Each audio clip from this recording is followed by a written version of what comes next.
When you think about the founding members of the church, think about how different they were. Here's Lydia, a Jewish woman, seller of fabrics. She gets saved.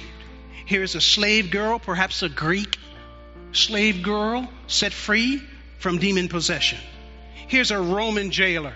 Now you understand this Roman jailer had to be a violent man, because you couldn't run the jails unless you were pretty violent. You had to be a tough guy. God saved a tough guy like this. A girl who had been abused, a Greek girl perhaps, and a Jewish woman, and brought them all together in the church. And what did they have in common? Jesus Christ. That's what made this church special. It was not because they identified with all of the other things, but they had Christ in common. Paul had a gospel focus. He recognized that that's what makes us the church. That's what makes us special.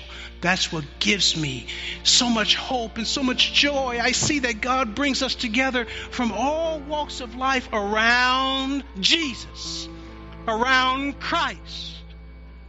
Now, if I'm going to have joy in my life, and if you're going to have joy in your life, we have to have three things. We have to have a thankful heart. We have to have a joyful prayer.